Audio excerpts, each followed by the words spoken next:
Hello, I Shahnawaz welcomes you in this lecture, and I am continuing the chapter number 2, electrostatic potential and capacitance.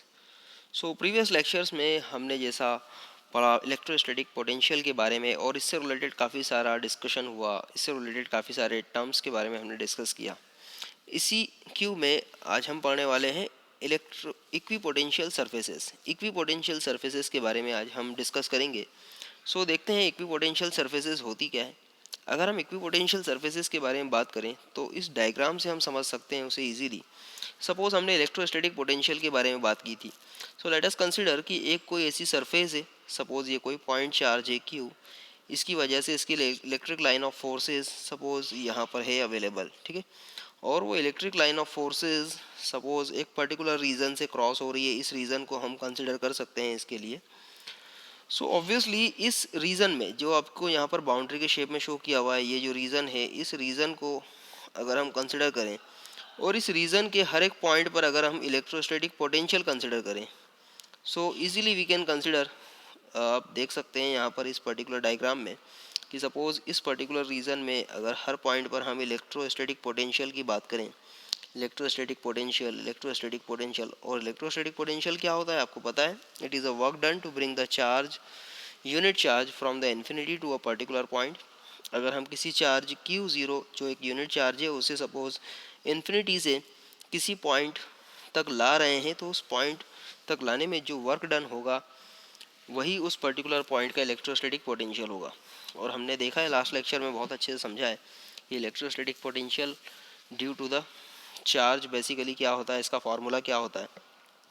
अगर इस particular point पर हम electrostatic potential की बात करें, इस पर्टिकुलर पॉइंट पर हम इलेक्ट्रोस्टैटिक पोटेंशियल की बात करें, इस पॉइंट पर अगर हम इलेक्ट्रोस्टैटिक पोटेंशियल की बात करें, ये जितने भी पॉइंट्स में अगर मैं इलेक्ट्रोस्टैटिक पोटेंशियल को कैलकुलेट कर रहा हूँ, ठीक है, और अगर मैं ये पाऊँ कि हर पॉइंट पर जो इलेक्ट्रोस्टैटिक पोटेंशियल है वो बिल्कुल इक्वल है, यहाँ पर भी वी है, यहाँ पर भी वी, यहाँ पर भी वी, यहाँ पर भी वी और सपोज यहाँ पर भी V, at each and every point suppose यहाँ पर इलेक्ट्रोस्टैटिक पोटेंशियल क्या है, इक्वल है। ऑब्वियसली हम एक ऐसी सरफेस के बारे में बात कर रहे हैं जहाँ पर हर पॉइंट पर इक्वल पोटेंशियल है, इक्वल इलेक्ट्रोस्टैटिक पोटेंशियल है। ऑब्वियसली ये जो सरफेस होगी ये कहलाएगी इक्वी पोटेंशियल सरफेस, एक ऐसी सरफेस जहाँ पर हर पॉइंट पर इलेक्ट्रोस्टैटिक पोटेंशियल क्या है, एग्जैक्टली इक्वल है टू ईच अदर है। हम इसे डिफाइन भी कर सकते हैं, इसकी डेफिनेशन भी दे सकते हैं इक्वी पोटेंशियल सरफेस की। Any surface which has the same electrostatic potential at every point is called the equi potential surface. अब इक्वी पोटेंशियल सरफेस के बारे में हम जान चुके हैं, और अब अगर थोड़ा सा इसे हम और समझें तो आप पाएंगे कि यहाँ पर हर पॉइंट पर मैंने कहा इक्वी पोटेंशियल सरफेस के हर पॉइंट पर इलेक्ट्रोस्टैटिक पोटेंशियल क्या होगा, हमेशा सेम होगा, हमेशा सेम होगा। ऑब्वियसली यहाँ पर अगर मैं पोटेंशियल डिफरेंस की बात करूँ तो ऑब्वियसली इन दो पॉइंट्स के बीच का पोटेंशियल डिफरेंस क्या होगा, ऑब्वियसली ये दोनों पॉइंट्स पर इलेक्ट्रोस्टैटिक पोटेंशियल सेम है, तो दोनों पॉइंट्स के बीच का जो इलेक्ट्रोस्टैटिक पोटेंशियल डिफरेंस होगा वो क्या होगा, जीरो। ऑब्वियसली इन दो पॉइंट्स के बीच में अगर आपसे पूछा जाए कि बताइए पोटेंशियल डिफरेंस कितना होगा, तो यहाँ पर भी जीरो होगा। इन दो पॉइंट्स के बीच में पोटेंशियल डिफरेंस अगर पूछा जाए तो ऑब्वियसली वो भी जीरो होगा। तो यहाँ से एक चीज़ ये समझ में आती है कि इक्वी पोटेंशियल सरफेस पर किसी भी दो पॉइंट्स के बीच का जो पोटेंशियल डिफरेंस होता है वो हमेशा क्या होगा, जीरो होगा। The equipotential surface can be drawn through any region in which there is a electric field, जैसा मैंने आपसे कहा। और if all the points are at the same potential in the electric field are joint, the equipotential surfaces can be obtained. Since all the points of an equipotential surfaces are at the same potential, no work done is in moving the test charge between the 2 points on the equipotential surfaces. Very simply हम इसे समझ सकते हैं, जैसा मैंने अभी आपसे कहा कि यहाँ पर दो पॉइंट्स के बीच का इलेक्ट्रोस्टैटिक पोटेंशियल डिफरेंस क्या है, जीरो है। सपोज ये पॉइंट और ये पॉइंट मैंने दो कंसिडर किए हुए हैं, इनके बीच का जो इलेक्ट्रोस्टैटिक पोटेंशियल डिफरेंस क्या है, जीरो। अब ऑब्वियसली दोनों पॉइंट्स के बीच का जो इलेक्ट्रोस्टैटिक पोटेंशियल डिफरेंस है, अगर मैं इसे वी ए और वी बी से रिप्रेजेंट करूँ, ठीक है, थोड़ी देर के लिए, ऑब्वियसली यहाँ पर V A minus V B क्या है, zero. V A minus V B है ज़ीरो। ऑब्वियसली जब इलेक्ट्रोस्टैटिक पोटेंशियल डिफरेंस ज़ीरो होगा तो यहाँ एक पॉइंट से दूसरे पॉइंट तक किसी चार्ज Q0 को ब्रिंग करने में वर्क डन भी क्या होगा, ज़ीरो होगा। क्योंकि लास्ट लेक्चर में हमने पढ़ा है बहुत अच्छे से, V A minus V B क्या होता है, ऑब्वियसली वो होता है work done to bring the charge work done to bring the charge Q0 from the point A to B। अब इसकी वैल्यू अगर ज़ीरो है तो ऑब्वियसली हमें ये डिफाइन कर रहा है work done to bring the charge from the point A to B भी क्या होगा, ज़ीरो होगा। ठीक है, सो वेरी इजीली हम समझ सकते हैं यहाँ से। सो if E is a electric field at a point on the equipotential surface and test charge Q0 is moved through the displacement dl on the surface, तब हम यहाँ पर ये भी लिख सकते हैं Q0 E dot D L equal to zero. देखिए किस तरह से, वेरी सिंपली हमने ये तो समझ लिया कि work done to bring the charge between the two points from the one point A to one point B will be zero at the equipotential surfaces. Equipotential surface पर किसी चार्ज को एक पॉइंट से दूसरे पॉइंट पर move करने में जो वर्क डन होगा वो क्या होगा, ज़ीरो होगा। अब वेरी सिंपली हम जानते हैं कभी भी हम वर्क डन की जब बात करते हैं तो वर्क बेसिकली क्या होता है, वर्क इज इक्वल टू होता है force multiplied by displacement, force multiplied by displacement. अब यहाँ पर अगर हम बात करें कि एक पर्टिकुलर डिस्टेंस तक मुझे मूव करना है किसी चार्ज को, सपोज ये दो पॉइंट से पॉइंट ए और पॉइंट बी, मुझे कोई चार्ज Q0 को मूव करना है पॉइंट ए से बी की तरफ। ठीक है, ऑब्वियसली यहाँ पर इसका इलेक्ट्रोस्टैटिक पोटेंशियल VA है, इसका है VB। सो मैंने कहा इक्विपोटेंशियल सरफेस है, मतलब VA माइनस VB कितना होगा, ज़ीरो होगा। दोनों पॉइंट्स के बीच का जो इलेक्ट्रोस्टैटिक पोटेंशियल डिफरेंस क्या होगा, ज़ीरो होगा। अब ऑब्वियसली सी बात है, हमने लास्ट लेक्चर में पढ़ा है जो इलेक्ट्रिक फोर्स होता है वो basically force F is equal to होता है Q0E। हमने पढ़ा है बहुत अच्छे से। E is a electric field, E is a electric field, तो फोर्स होता है Q0 इंटू E। और सपोज इस पॉइंट A से B तक का जो डिस्टेंस है, सपोज Q0 को मुझे शिफ्ट कर रहा हूँ, वो डिस्टेंस DL से शिफ्ट कर रहा हूँ। ठीक है, डिस्टेंस DL से शिफ्ट कर रहा हूँ पॉइंट A से B की तरफ। तो ऑब्वियसली यहाँ पर अगर हम बात करें वर्क की, तो वर्क होता है force into displacement. So force है यहाँ पर Q0E और डिस्प्लेसमेंट हो गया यहाँ पर DL। ठीक है, वेरी इजीली हम समझ सकते हैं। तो वर्क डन होगा Q0 W is equals to Q0E into DL। So इसी तरह से यहाँ पर लिखा है वर्क डन जो होगा Q0E इंटू DL। और वर्क डन कितना होगा, ऑब्वियसली ज़ीरो होगा, क्योंकि दो पॉइंट्स के बीच का इलेक्ट्रोस्टैटिक पोटेंशियल डिफरेंस कितना है, ज़ीरो, जैसा भी हमने समझा इसे। So Q0E dot DL will be equal to zero.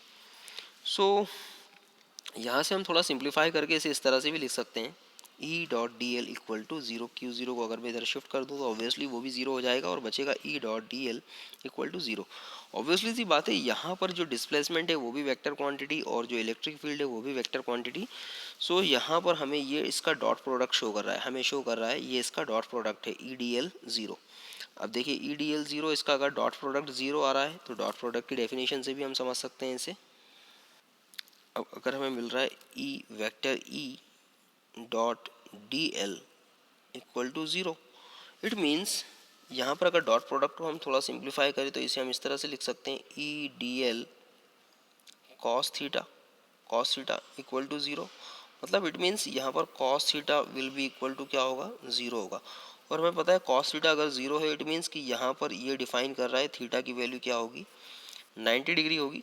तो यहाँ से हमें समझ में आता है कि E dot D L equal to zero अगर है, इसका डॉट प्रोडक्ट ज़ीरो है, तो यहाँ पर E इलेक्ट्रिक फील्ड E और डिस्प्लेसमेंट D दोनों के बीच एंगल 90 डिग्री का होगा, दोनों के बीच में एंगल 90 डिग्री का होगा। अब वेरी सिंपली हम समझ सकते हैं यहाँ पर कि अगर हम यहाँ पर डिस्प्लेसमेंट की बात कर रहे हैं तो ऑब्वियसली डिस्प्लेसमेंट तो हमेशा सरफेस पर ही होगा, डिस्प्लेसमेंट तो हमेशा और हमेशा सरफेस पर ही होगा। तो ऑब्वियसली सी बात है अगर इसके बीच में हम 90 डिग्री की बात करें तो चार्ज यहाँ पर होगा। तो ऑब्वियसली सी बात है चार्ज से निकलने वाली जो डायरेक्शंस होगी इलेक्ट्रिक लाइन ऑफ फोर्सेस की, वो अपवर्ड होगी। तो डेफिनेटली जो ई होगा वो हमेशा परपेंडिकुलर टू द सरफेस होगा। ई होगा इलेक्ट्रिक फील्ड जो होगा वो perpendicular to the equipotential surface होगा। सो यहाँ से इन दोनों के बीच में जो एंगल क्रिएट होगा वो होगा 90 डिग्री। मतलब E डॉट डी एल जो डिफाइन कर रहा है, E dot D L dot product of the electric field E and displacement D equal to zero, जो हमें डिफाइन कर रहा है वो ये कर रहा है कि DL जो डिस्प्लेसमेंट है वो डिस्प्लेसमेंट हमेशा सरफेस पर ही होगा, सरफेस के पैरेलल होगा, ये तो बिल्कुल अंडरस्टूड है। तो ऑब्वियसली जो E होगा इलेक्ट्रिक फील्ड होगा वो हमेशा इक्वी पोटेंशियल सरफेस के परपेंडिकुलर होगा, इक्वी पोटेंशियल सरफेस के परपेंडिकुलर होगा, तभी जाकर ये रिलेशन मेंटेन होगा। सो फाइनली हम कह सकते हैं E dot D L equal to zero क्या डिफाइन कर रहा है? It is basically defining E is perpendicular to D L since D L is along the equipotential surface electric field E must be perpendicular to it, must be perpendicular to it. In other words, electric line of force are always perpendicular to the equipotential surface.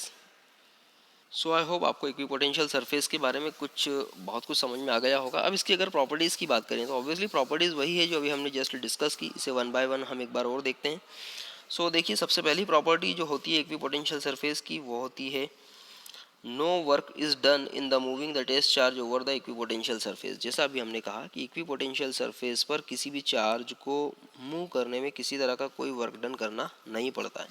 जैसा अभी हमने just consider किया था कि suppose ये हमारी equipotential surface है और इस इक्विपोटेंशियल सरफेस पर दो पॉइंट्स है, पॉइंट ए और पॉइंट बी। तो सपोज पॉइंट ए पर जो इलेक्ट्रिक पोटेंशियल है वो है वी ए और पॉइंट बी पर जो इलेक्ट्रिक पोटेंशियल है वी बी। तो ऑब्वियसली जो वर्क डन होगा, वर्क डन दिया जाता है यहाँ पर V B minus V A या V A minus V B, जो भी हम कंसिडर करना चाहें, वो होगा W A B by Q zero. W of A B, work done between the point A and B by Q zero.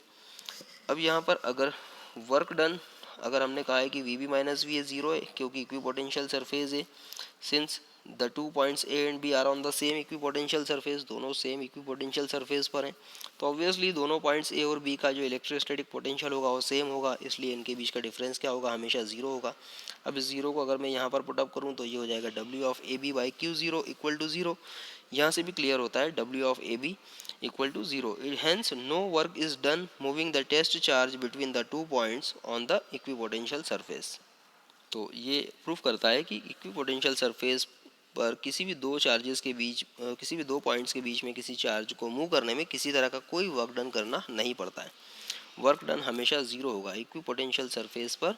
Work done between the two points to bring the charge Q zero हमेशा क्या होगा? Zero होगा। Next जो property होती है equipotential surface की वो भी हमने अभी डिस्कस की थी, वो क्या है? That is electric field is always at the right angle to the equipotential surface. Just अभी हमने डिस्कस किया कि जो इलेक्ट्रिक फील्ड होगा वो हमेशा क्या होगा? Right angle will be at the right angle to the equipotential surface. ये इक्विपोटेंशियल सरफेस है, इस इक्विपोटेंशियल सरफेस के हमेशा कैसा होगा? परपेंडिकुलर होगा। सो यहाँ से भी हम समझ सकते हैं since the work done in moving the test charge between the two points on an equipotential surface is zero. अभी हमने देखा क्योंकि वर्क डन जो होगा इक्विपोटेंशियल सरफेस पर बिटवीन द टू पॉइंट्स हमेशा क्या होगा? जीरो होगा to bring the charge Q zero from the one point to another point.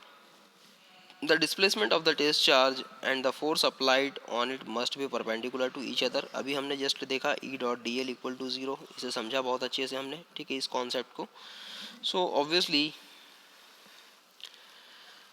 Displacement along the equipotential surface, displacement हमेशा कैसा होगा? इक्विपोटेंशियल सरफेस के अलॉन्ग ही होगा। तो ऑब्वियसली जो फोर्स होगा, force on the test charge Q zero E, ये हमें डिफाइन करेगा कि electric field E must be at the right angle to the equipotential surface, जो अभी हमने इस पर्टिकुलर कैलकुलेशन से चेक किया या हमने इसे वेरीफाई किया, ठीक है, कि electric field will be at the right angle to the displacement और द इक्विपोटेंशियल सरफेस।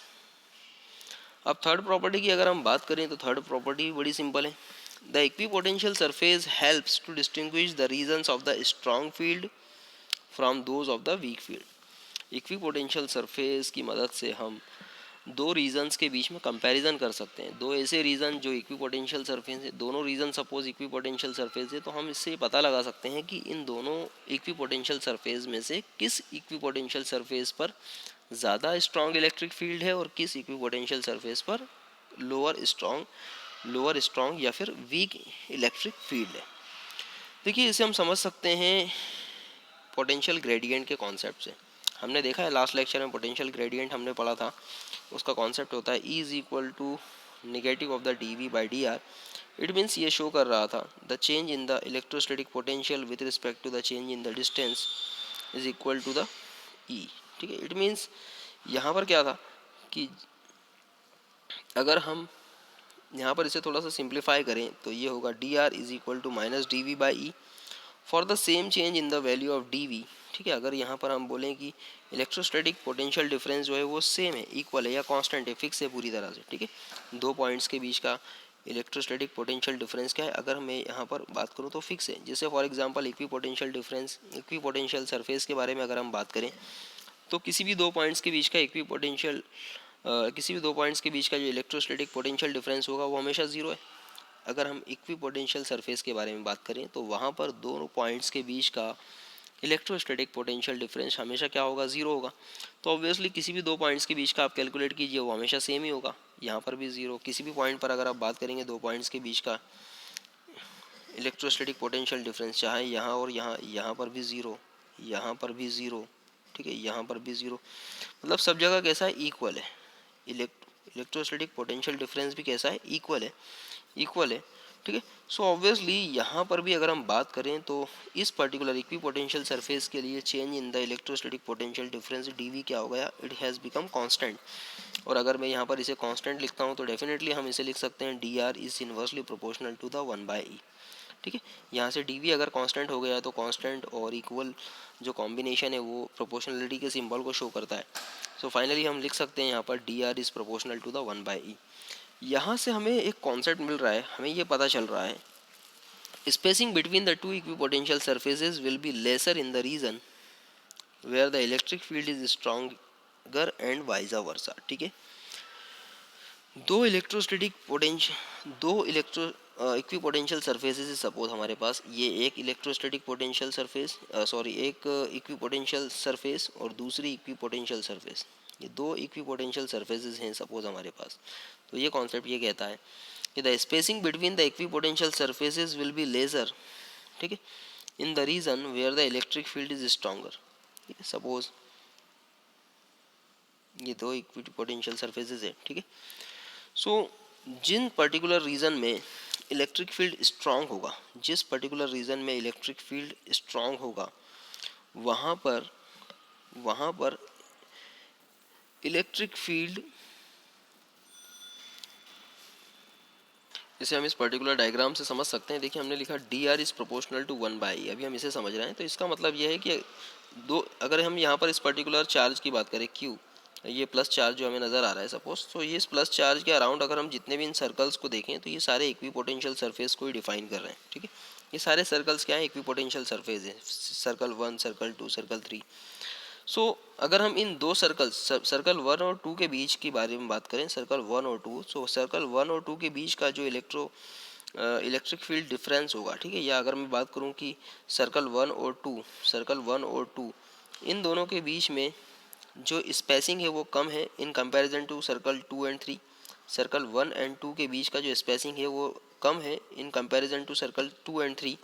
तो ऑब्वियसली यहाँ पर डी आर की वैल्यू 1 और 2 के बीच में कम है, तो यहाँ पर इलेक्ट्रिक फील्ड क्या होगा, स्ट्रांग होगा, यहाँ पर इलेक्ट्रिक फील्ड स्ट्रांग होगा। जबकि 2 और 3 के बीच में जो डी आर की वैल्यू है वो क्या होगी, ज़्यादा होगी। डी आर की वैल्यू क्या है, ज़्यादा, तो ऑब्वियसली यहाँ पर इलेक्ट्रिक फील्ड क्या होगा, कम होगा। तो ये काफ़ी इंपॉर्टेंट प्रॉपर्टी है, D R is proportional to 1/e।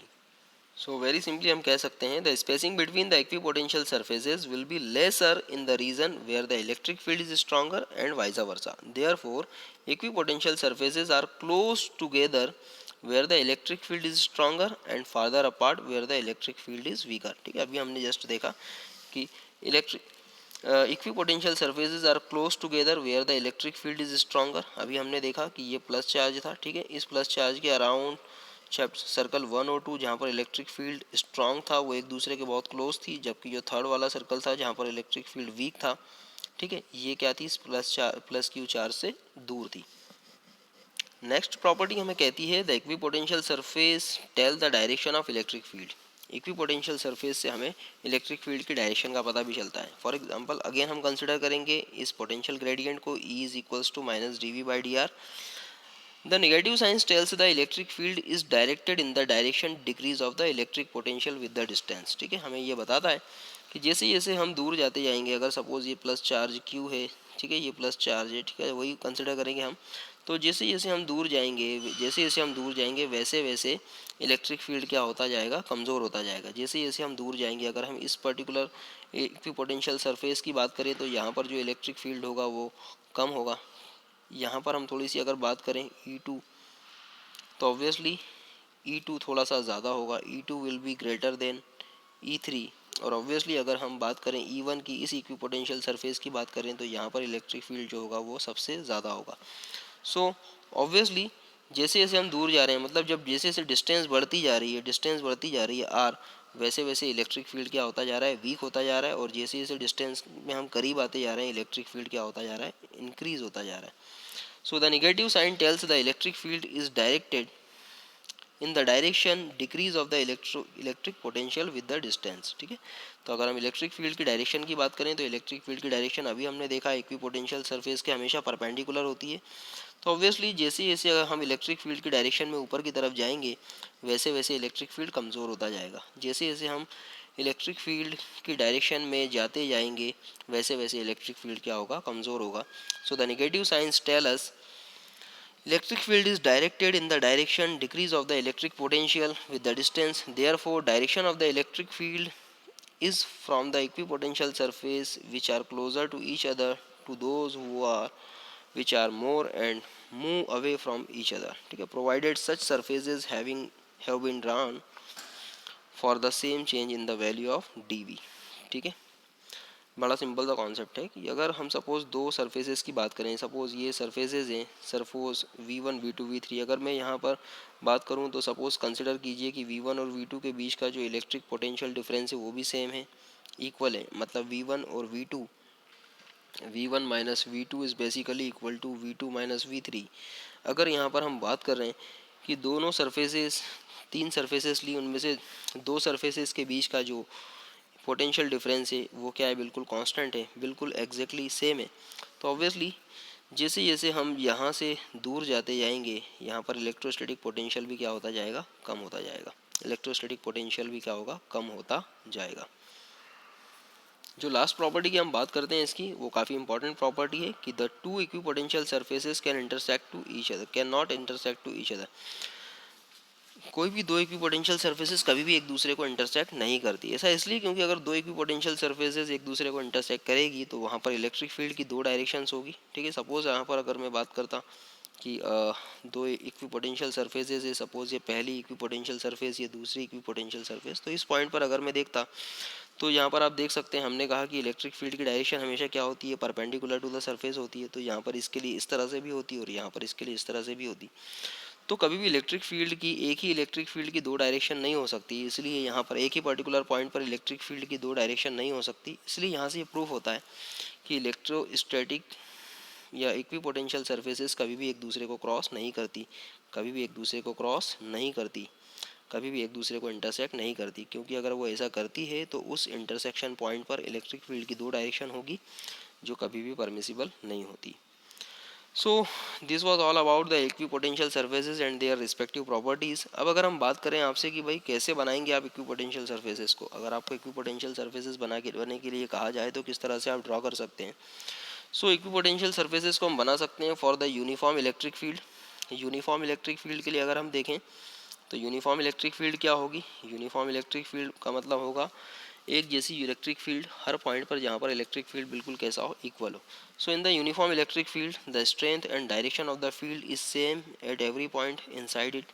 ठीक है, यूनिफॉर्म इलेक्ट्रिक फील्ड की अगर हम बात करें तो एक ऐसी इलेक्ट्रिक फील्ड जो जिसकी हर पॉइंट पर डायरेक्शन और वैल्यू क्या हो, बिल्कुल एग्जैक्टली सेम हो। ठीक है, so a uniform electric field is represented by the set of the parallel arrows. For the uniform electric field E की वैल्यू हमेशा क्या होगी, कांस्टेंट होगी।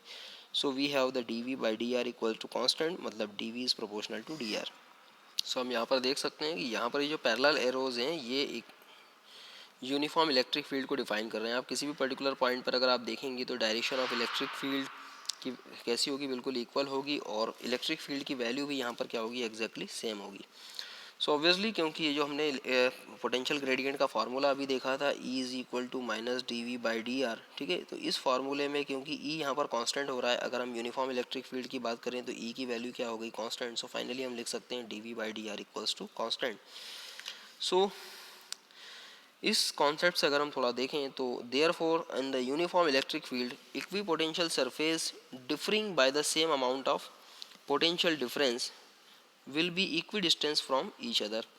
ठीक है, since electric field is perpendicular to the equipotential surface, such surfaces will be the set of the parallel planes figure shows the equipotential surfaces first, second and third with the potential electrostatic potential V1, V2 and V3 हम देख सकते हैं.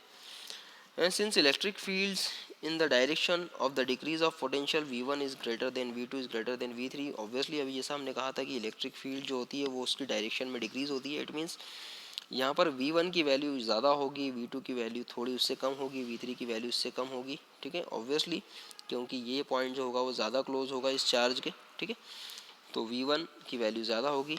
इस region 1 में electrostatic potential V1 will be greater than the V2 than the V3. So as the equipotential surfaces are equidistance from each other. ठीक है, so जैसा कहा कि इक्विपोटेंशियल सर्फेसेज जो are equidistance from each other, V1 minus V2 is equal to the V2 minus V3. जैसा अभी हमने consider किया था कि यहाँ पर V1 माइनस V2 इनके बीच का जो इलेक्ट्रोस्टैटिक पोटेंशियल डिफरेंस है V1 minus V2 will be equal to the V2 minus V3. So finally यहाँ पर हम समझ सकते हैं इसे वेरी सिंपली कि इस पर्टिकुलर कंडीशन में इजीली हम कह सकते हैं, क्योंकि यहाँ पर जो इक्विपोटेंशियल सर्फेसेज है वो हमेशा कैसी होती है, एक दूसरे से इक्विडिस्टेंस होती है. इक्विडिस्टेंस होती है मतलब यूनिफॉर्म इलेक्ट्रिक फील्ड के हम इस तरह से एक प्लेन ड्रॉ कर सकते हैं जो इक्विपोटेंशियल सर्फेसेज को डिफाइन करेगा. ठीक है, क्योंकि यहाँ पर हर पॉइंट पर दो पॉइंट्स के बीच का जो डिफरेंस होगा वो क्या होगा, इक्वल होगा, बिल्कुल इक्वल होगा. और ऑब्वियसली सी बात है ये जो सरफेसेस होगी वो भी कैसी होगी, बिल्कुल इक्विडिस्टेंट होगी. तो ये जो इस तरह की प्लेन सरफेसेस है यहाँ पर ये इक्विपोटेंशियल सरफेसेस को डिफाइन करेगी for the uniform electric field. इसी तरह से अगर हम आइसोलेटेड चार्ज की बात करें कि आइसोलेटेड पॉइंट चार्ज के लिए हम किस तरह से ड्रॉ कर सकते हैं इक्विपोटेंशियल सर्फेसेस, तो ऑब्वियसली उसे भी हम ड्रॉ कर सकते हैं. The electric field due to an isolated point charge is a radial in nature and it varies inversely as a square of the distance from of the charge. The potential at all the points equidistant from the charge is same. All such point lies on the surface of the spherical shell such that the charge lies at its center. Therefore, for the point charge, equipotential surfaces will be the series of concentric spherical shells with the charge at the center since the same change dV in the potential. यहाँ पर भी हम easily समझ सकते हैं कि suppose कोई point charge है प्लस क्यू और इसके अराउंड जो हमने सर्कल्स बनाए हुए हैं यहाँ पर ये इक्विपोटेंशियल सर्फेसेस को डिफाइन करता है, क्योंकि हमें पता है कोई भी पर्टिकुलर चार्ज की जो इलेक्ट्रिक लाइन ऑफ फोर्सेज है वो ऑल द डायरेक्शन बिल्कुल इक्वली डिस्ट्रीब्यूटेड होती है. तो यहाँ पर अगर हम इक्वल पोटेंशियल वाले पॉइंट्स को अगर हम मिलाएं तो ऑब्वियसली हमें सर्कल्स मिलेंगे इक्वल पोटेंशियल वाले, या फिर इक्वल इलेक्ट्रिक फील्ड वाले पॉइंट्स को अगर हम आपस में ज्वाइन करेंगे तो ऑब्वियसली हमें क्या मिलेगा, यहाँ पर सर्कल्स फॉर्म मिलेंगे. और यहाँ पर इन सर्कल्स पे भी अगर हम थोड़ा सा गौर करें तो ऑब्वियसली क्योंकि दो पॉइंट्स के बीच में या दो सर्कल्स के बीच में, क्योंकि यहाँ पर देखिए फर्स्ट सर्कल जो होगा यहाँ पर इलेक्ट्रिक फील्ड की वैल्यू ज़्यादा होगी, सेकंड सर्कल पर इलेक्ट्रिक फील्ड की वैल्यू कम होगी और थर्ड सर्कल पर इलेक्ट्रिक फील्ड की वैल्यू और कम होगी. तो ऑब्वियसली क्योंकि हमने जो रिलेशन पढ़ा है D R is proportional to the is inversely proportional to the E, मतलब जैसे जैसे डायरेक्शन में चेंज होगा या डिस्टेंस में चेंज होगा, जितना ज़्यादा डिस्टेंस पर हम जाएंगे इलेक्ट्रिक चार्ज से उतना कम वहाँ पर इलेक्ट्रिक फील्ड होगा या इलेक्ट्रोस्टैटिक पोटेंशियल होगा. तो ऑब्वियसली सी बात है यहाँ पर भी हम फर्स्ट सर्कल पर अगर जब हम देखेंगे तो इलेक्ट्रिक फील्ड हमें ज़्यादा मिलेगा. ऑब्वियसली इलेक्ट्रिक फील्ड ज़्यादा होगा तो इलेक्ट्रोस्टैटिक पोटेंशियल भी ज़्यादा होगा. सेकंड पर उससे कम इलेक्ट्रिक फील्ड होगा और वहाँ पर इलेक्ट्रोस्टैटिक पोटेंशियल की वैल्यू भी with respect to first circle कम होगी और थर्ड सर्कल पर उससे और कम होगी. तो ऑब्वियसली ये यहाँ पर एक आइसोलेटेड पॉइंट चार्ज की वजह से जो इलेक्ट्रोस्टैटिक पोटेंशियल सर्फेसेज हैं या फिर इक्विपोटेंशियल सर्फेसेज जो हैं वो हमें इस तरह की कॉन्सेंट्रिक सर्कल्स के फॉर्म में नज़र आती है. इसी तरह से अगर हम बात करें for the system of the 2 point charges की, कि यहाँ पर 2 पॉइंट चार्जेस हैं सपोज हमारे पास, आप देख सकते हैं यहाँ पर ये प्लस ये वाला चार्ज और ये वाला चार्ज दोनों पॉजिटिव चार्जेस हैं. दोनों पॉजिटिव चार्जेस से जो निकलने वाली लाइन ऑफ फोर्सेस होगी वो आउटवर्ड डायरेक्शन में होगी. इस तरह से हमें पता है, हमने पहले पढ़ा हुआ है ये. तो ऑब्वियसली ये भी ऑल डायरेक्शंस में स्प्रेड होगी, बट क्योंकि यहाँ पर पास में ही एक दूसरा पॉजिटिव चार्ज भी है तो ऑब्वियसली इससे निकलने वाली जो लाइन ऑफ फोर्सेस है वो इससे निकलने वाली लाइन ऑफ फोर्सेस को रिपल करेगी. इसलिए यहाँ पर इस पर्टिकुलर रीजन में हमने शो नहीं की हुई है इलेक्ट्रिक लाइन ऑफ फोर्सेस. सो यहाँ पर हम इजीली देख सकते हैं कि यहाँ पर जब हम इक्विपोटेंशियल सर्फेसेस को ड्रॉ करेंगे, यहाँ पर जो डॉटेड लाइन्स है वो डॉटेड लाइन्स शो कर रही है इलेक्ट्रिक लाइन ऑफ फोर्सेस को, जबकि जो डार्क लाइन्स है वो शो कर रही है इक्विपोटेंशियल सर्फेस को। तो ऑब्वियसली इक्विपोटेंशियल सर्फेसेस कैसे फॉर्म होगी कि अगर जब हम दो पॉइंट चार्जेस के बारे में बात करेंगे तो इन दोनों पॉइंट चार्जेस की वजह से जो इलेक्ट्रोस्टैटिक पोटेंशियल है वो क्या होगा, ऐड होगा। तो ऑब्वियसली इस पर्टिकुलर रीज़न में हम देख सकते हैं कि यहाँ पर ये जो सर्कल्स हैं, ये सर्कल्स बेसिकली इक्विपोटेंशियल सर्फेसेस को डिफाइन कर रहे हैं। मतलब इसमें यहाँ पर हर पर्टिकुलर पॉइंट पर दोनों चार्जेस की वजह से जो इलेक्ट्रोस्टैटिक पोटेंशियल है वो क्या हो रहा है, ऐड हो रहा है। इसलिए आपको यहाँ पर कुछ इस तरह से ये ओवल शेप की नज़र आ रही है, ठीक है, इस तरह से ये नज़र आ रही है, ठीक है। तो यहाँ पर ये डार्क लाइंस इक्विपोटेंशियल सर्फेसेस को डिफाइन कर रही है। वहीं पर अगर ये दोनों चार्जेस अपोजिट पोलैरिटी के होते हैं, आप देख सकते हैं जैसे यहाँ पर, तो ऑब्वियसली सी बात है यहाँ पर इलेक्ट्रिक लाइन ऑफ फोर्सेस तो आपको नज़र आ रही है। और हमें पता है जो नेगेटिव चार्ज होता है उसमें हमेशा इलेक्ट्रिक लाइन ऑफ फोर्सेस कैसी होती है, इनवर्ड होती है, जबकि पॉजिटिव चार्जेस में इलेक्ट्रिक लाइन ऑफ फोर्सेस कैसी होती है, आउटवर्ड होती है। तो यहाँ पर हम इजीली देख सकते हैं कि पॉजिटिव चार्ज से इलेक्ट्रिक लाइन ऑफ फोर्सेस निकल कर नेगेटिव की तरफ जा रही है, ठीक है। तो नेगेटिव की तरफ इनवर्ड हो गई और पॉजिटिव की तरफ आउटवर्ड हो गई। लेकिन यहाँ पर अगर हम इक्विपोटेंशियल सर्फेसेस की बात करें तो जैसा मैंने कहा कि इक्विपोटेंशियल सर्फेसेस कब फॉर्म होगी, जब दोनों चार्जेस की वजह से जो इलेक्ट्रोस्टैटिक पोटेंशियल है वो ऐड होगा। ऑब्वियसली सी बात है, नेगेटिव चार्ज की वजह से इलेक्ट्रोस्टैटिक पोटेंशियल नेगेटिव होगा और पॉजिटिव की वजह से पॉजिटिव होगा। तो यहाँ पर इनके बीच में आपको कहीं पर भी इलेक्ट्रोस्टैटिक पोटेंशियल सरफेस या इक्वी पोटेंशियल सरफेस नज़र नहीं आएगी, क्योंकि दोनों चार्ज एक दूसरे के इफेक्ट को यहाँ पर कैंसिल करेंगे।